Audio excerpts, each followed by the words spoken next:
Hello again, fish-a-lots. All right, we're gonna jump straight into the crazy Alberto knot. I have no idea where the term crazy comes from, but if you know, leave me a comment below and I'd love to figure it out with you. But this is a fan favorite knot right here. Every time I make a video about this, I get a ton of positive feedback, and I think the reason for that is because there's just not as many steps to this knot as there is some other knots like the FG or PR knot. Now, I will say this, there are a lot of pitfalls when tying the Alberto knot that a lot of people don't know about, and they get frustrated with this knot because they're losing big fish or they're casting their lures into the abyss and they're getting frustrated. Now, I got a couple of buddies of mine who contacted me and said, what's the deal with this knot? It tends to fail on me. And I asked them a few questions and I figured out the pitfalls they were falling into. So I'm gonna walk you through step by step how to tie the perfect Alberto knot. I'm also gonna show you in the end a couple of tricks here to really make this knot smooth and awesome for all your fishing needs right here. So first things first, you're gonna take the monofilament and you're gonna fold it over itself just like this. Now, first tip of the day here is no matter if you're using fluorocarbon or mono, this has a lot of memory to it. And as you tie the line, this line is going to want to bow out on you just like this. It's going to make it super annoying. See how big that loop is getting to tie this knot. So what I like to do is I like to pinch it down and put a crease in the end of this knot right there, just like that. And what that does is it kind of keeps the line together, so it makes it easier to tie that Alberto knot. All right, next step is go ahead and pinch down that little crease you just made.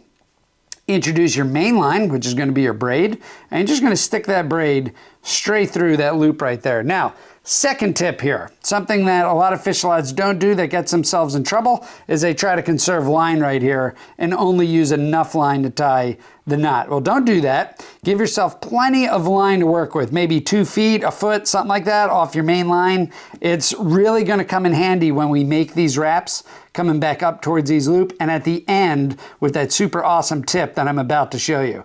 So, all right, so now you got the lines coming through the loop that you just created. Now go ahead and just pinch down that loop and your main line right there, your braid. And now you're just gonna start making some wraps just like this.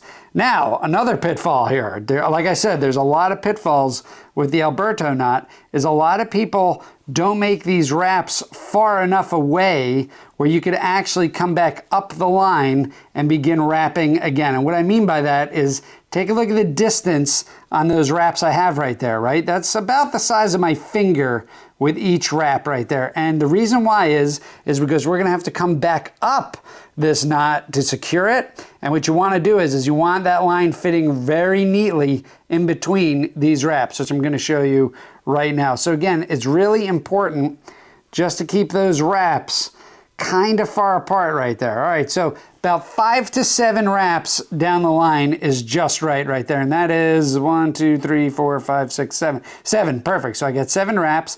Now you're gonna end up with something like this. And you know you're doing it right if you have these wraps spread out quite a bit. Now what you're gonna do is you're gonna pinch the main line and your mono or your fluoro leader right there, just like that, just like you did on this end. And you're gonna begin wrapping back over those wraps, right? You're just gonna wanna try to make some X's here. That's all you're gonna do. And this is where that space, as you can see, in between those wraps comes into play so much right here. See that? What you don't want to happen is this braid come over itself and start cutting into itself when you secure the line. That's like the worst thing that could happen. What else is gonna happen is this braid will actually overlap itself and the wraps will come over. It's gonna make this knot that much bigger and unsecured. For whatever reason with this particular knot, if you don't get these evenly cinched down and this kind of all jumbled up, it just doesn't secure right and it becomes a huge problem. And that's the reason why you only want to do 5 to 7 wraps right here. If you do like 20 wraps all the way up your line, when it comes time to cinch it down, which I'm about to do right now, it's just not going to cinch right or evenly because there's just too many wraps. In this case, more is not better. And so just keep that in mind when you're tying this knot. Okay, now up to the end, right? When you want to cinch it down, here's another tip. You want to make note of which way this braid is entering or exiting, I should say, exiting this loop going back to your main line. You want your braid end, or your tag end, I should say, your tag end of your braid, to enter the loop in the exact same way. So just like that. Now you know you've done it right when your tag end and your main line end are both in the loop at the exact same direction. You see that right there? That is exactly what you want. You do not want the main line or the tag end above or below in opposite directions this loop. Okay, so now we're ready to cinch down the knot. Now here comes another pitfall that fish lots out there are gonna fall into, is they're gonna wet this right now. Right here, they're gonna wet this knot, and that's a big mistake because you actually want a little bit of friction right here on this mono and this braid to help these wraps cinch down perfectly evenly. If you get this wet, okay, it'll cinch down unevenly because you're gonna speed up that process. It's gonna run across that mono is gonna become slippery, and you're not gonna be able to see and control how those wraps cinch down on themselves. So let me show you that right now, right? I'm gonna grab the tag end and the main line and the monofilament leader here, or if you're using fluorocarbon, and you're just gonna really gently just kind of pull down, and you see how those wraps are moving across the mono real nice. That is really what you're looking for right here. See this? There you go. See how it's cinching down? Nice. You don't want those wraps over each other, and it's going to cinch down just like that. And there you go. So that is the Alberto knot right there. Now, a lot of people will call this good and say, well, that's it. Now you're good, and you cut off the tag end and you leave it alone. There's a couple extra steps here just so you don't fall into this trap. One is, now that this is hand tight, I'm gonna wet this, and I'm really gonna put some pressure on it, because what I wanna do is I wanna move this braid as far up over this mono as I possibly can. Remember, this is folded mono, so this knot is going to be pretty big in diameter. So I just want to lessen that as much as I possibly can. So this is going to go in my mouth to add some saliva. There we go. And now I'm going to put a good amount of pressure on this to really move it up that mono right there. There you go. All right, now every little bit helps. And now I'm going to show you a cool ending to this knot that very, very few people are showing out there on YouTube. I don't think a lot of people know about this. So welcome to the Club Fish-A-Lots. I love offering this type of advice to folks out there. This is going to be the piece of the knot that really makes this smooth and usable for everyday use for fish-a-lots out there. So here's your tag end. You're going to want to cut this mono or fluoro tag end as close as you possibly can to the end of this knot. You just want to make sure you don't cut the braid piece. So there you go. That's about as close as I could get it right there. Now, no matter how close you cut this mono, okay, that mono is always going to kind of be sticking out of this braid right here. Now you can tell as I run my hand, let me get everything straight for you so you can see it.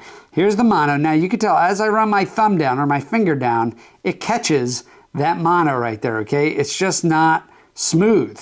And so what happens is when you go to cast your line, right, this is your leader material, this is going to be flying out of your guides, you know, delivering your lure, your bait to whatever fish you're trying to catch. And if this catches, which it will, your guides, it's going to dramatically decrease the distance in which you could cast. And nobody wants that, right? You want a knot that's going to be smooth, come through your guide smooth, and catch as much fish as possible. And this currently, the way it is, does not really offer that, because there's so much abrasion resistance right here as it comes through your guides. It's just going to be terrible for your guides. The more this knot beats up against your guides, the weaker this knot will become as well. Those of you who watch my channel, you're probably going to know what's coming up. It's my best friend, the uni knot. That's right, the universal fishing knot. We're going to tie a uni knot at the end of this Alberto knot to make this a super usable casting ramp.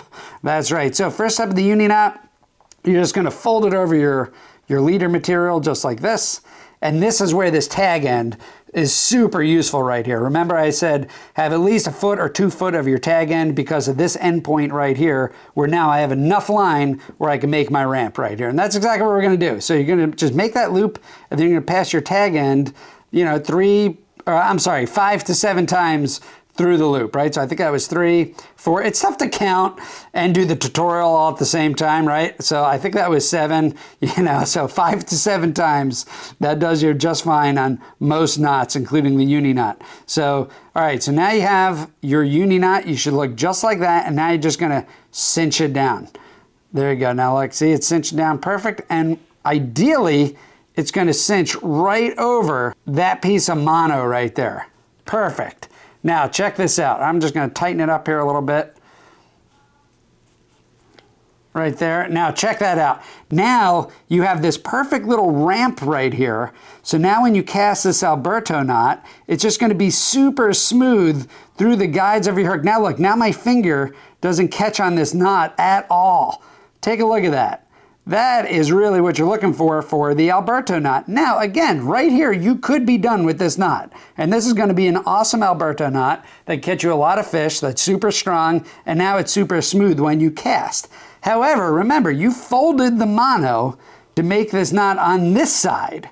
So you're gonna get a lot of abrasion resistance when you reel this knot in. You are going to feel this because this is a folded over piece of monofilament with a bunch of braid wrapped around it. And you can tell right there, I mean, that is pretty blunt right there. So what are we gonna do? We wanna make a ramp on this side as well so that it's just as smooth casting out as it is reeling in. And what do you think we're gonna use for that? You're right, this is Johnny Fish-A-Lot, so we're gonna use my old favorite pal, the uni knot, once again. So again, you're gonna take your tag line. Again, it was super important to give yourself plenty of line to work with. You're gonna make your loop, okay, just like that, and now you're gonna pass your tag end through this loop 5 to 7 times. So 1, 2, 3, I'll do it slow so you guys could see it, 4, and 5. So now again, you should have something that looks just like this. That is your uni knot, and now you're gonna pull this tight. Take a look, it's just pulling tight, pulling tight, pulling tight. Perfect, and now look at that ramp form right there on the other end. We're gonna cinch it down. There we go, now take a look at that. I'm laughing just because this, I don't know why nobody really shows this kind of stuff on the good old YouTubes. But now take a look. So now you have a ramp on this side.